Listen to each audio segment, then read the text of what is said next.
Diretoria, se você quiser dizer que, porra, com um gol no finalzinho, São Paulo e Corinthians foi um jogão. Para ver o que o Rica Perrone e o Barolo falou de São Paulo 1, Corinthians 1, hein? Podemos. Se você quiser dizer que pela briga, pela vontade ali, pelo empurra, foi um jogão, podemos, afinal de contas é clássico. Se você quiser olhar o jogo, tirar os lances ali, os minutos dos gols e assistir o jogo, tu vai sofrer. São Paulo e Corinthians fizeram um jogo muito ruim, como aliás também era de se esperar, porque o Campeonato Paulista se arrasta na obrigação de fazer pontos e ao mesmo tempo de não ter condições ideais para se jogar, sem tempo de treinamento. Quando a gente jogou dia 22 de dezembro, enfim, do caralho, São Paulo todo desmontado ali, arrebentado, voltando nego de contusão, enfim, não dá para esperar. Santos e Palmeiras não foi um bom jogo, São Paulo e Corinthians não foi, e a gente não tem grandes motivos para acreditar que os próximos clássicos, embora eles vão melhorando, mas até agora nada aconteceu, ninguém jogou porra nenhuma, o Campeonato Paulista continua se arrastando. São Paulo deu 4 bolas pro Corinthians em 15, 20 minutos. O Corinthians tomou as bolas do São Paulo e não conseguiu aproveitar e fazer o gol. Na primeira, e talvez a única bola que o São Paulo tenha criado oportunidade, o São Paulo foi lá e fez 1-0. Dali para frente, o que já era ruim piorou. Que aí o São Paulo fechou a casinha, falou, não jogo mais, não quero, não vou fazer mais nada, mas você também não vai. E conseguiu. O Corinthians realmente não conseguiu articular ataques em cima do São Paulo bem postado. Só quando ele, Corinthians, retomava a bola do São Paulo, não o Corinthians articulando. Quando o São Paulo errava, o Corinthians conseguia alguma coisa. Chances claras de gol. O Corinthians teve 2, o São Paulo teve uma. Do São Paulo foi gol, uma das do Corinthians no finalzinho, numa jogada bem trabalhada, inclusive, com o Breno Bidon e tal. Conseguiu um gol merecido. Cara, o gol do São Paulo é merecido pela criação, pelo fluxo, pelo volume de jogo? Não. O do Corinthians também não. Então, assim, no final das contas, irmão, a verdade é que eles não mereciam 1-1. Eles mereciam terminar o jogo em 0-0. Mas um achou um gol aqui, o outro achou lá mais tarde e tal. Que joguinho sem vergonha, hein? Vamos olhar pelo lado positivo? Vamos, né? A gente tá numa... No comecinho do jogo a gente tá falando que o empate era um bom negócio. Exatamente. A gente assinava um empate, eu acho que o resultado não é ruim, só é frustrante pelo jeito que aconteceu. E, né, tomar um gol do Corinthians no final, nunca é bom tomar gol no final, ainda mais do Corinthians, mas eu acho que dentro de tudo que aconteceu no São Paulo, depois da expectativa que a gente vivia no começo do Campeonato Paulista, depois daquele 3-0 do Mirassol, que a gente estava aqui, a gente viu o desespero que era. Depois do que aconteceu da saída do pior presidente da história, que é só um recomeço, vamos lembrar que nada mudou, é preciso um recomeço.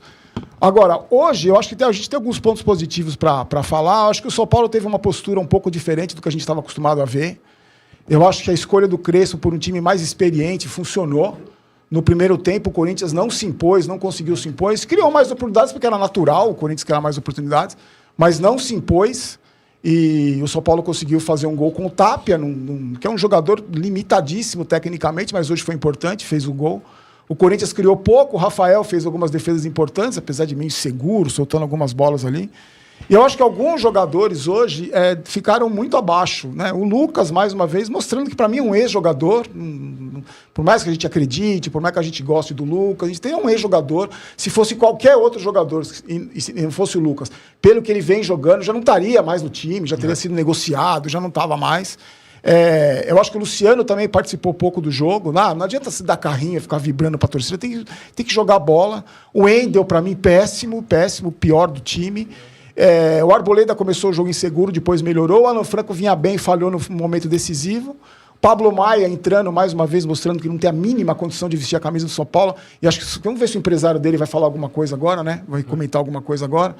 E agora, pontos positivos, vamos falar dos pontos positivos. Acho que o Danielzinho foi o melhor nome do São Paulo, um dos melhores, não só pelo cruzamento para o Tapia, mas a organização que ele dá no meio de campo, né? Ele organiza bem o time, é um cara que não é afobado, que não é violento, que não é um cara que sabe cadenciar o jogo.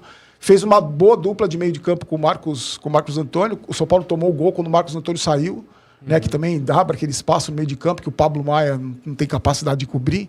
E acho que o Danielzinho foi o destaque, o Marcos Antônio também foi bem.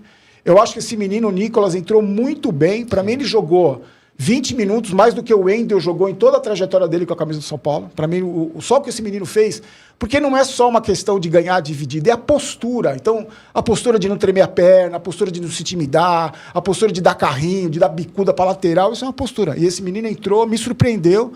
Eu fiquei preocupado da maneira com que ele entrou. Eu acho que o Mike fez uma partida fraca hoje, não gostei muito da atuação do Mike. Acho meio inseguro também. É moleque também, vai oscilar, a gente não pode exigir muito desses moleques da base que tem uma sequência, que produzam em alto nível. O Mike tem um menino promissor, mas hoje acho que ele teve um pouco abaixo.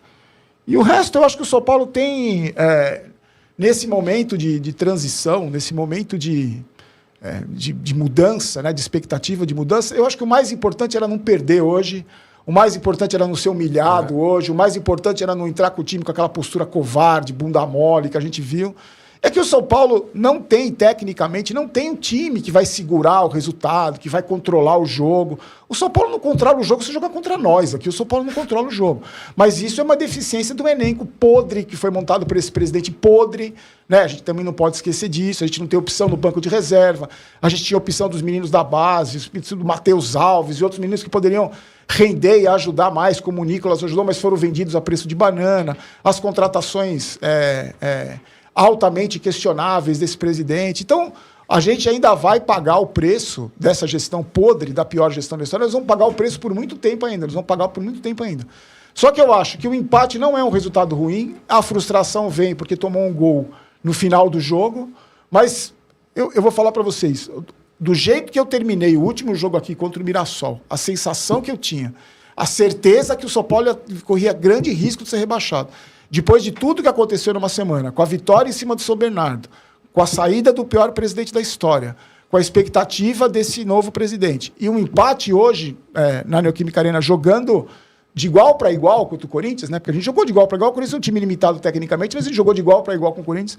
Não vou falar para você que eu vou sair daqui feliz da vida, porque tomar um gol aos 45 não dá para ser feliz da vida, mas pelo menos, lá no fim do túnel, lá a gente vê uma luzinha, talvez seja, espero que não seja um trem, mas a gente vê uma luzinha, uma expectativa. Agora, Eu acho que jogou bem, só que eu acho, falar a verdade, que o Dorival escalou muito errado nesse jogo. Entrou com 3 meninos, mas eu acho que o Gui Negão tem que ser titular desse time. Não sei, o São Paulo só fez o gol, mais nada. O Lucas tá morto. Não tá conseguindo jogar. Eu acho que o Dorival entrou com o time errado. Por isso que foi 1-1. O Yuri Alberto perdeu um gol na cara do gol. Cabeceou lá na lua. Não pode perder aquele gol. Como cai 2 agora no Paulistão, tem que tomar muito cuidado. O Corinthians tem 4 pontos e o São Paulo tem 4 pontos. Se gostou do vídeo, deixe seu like.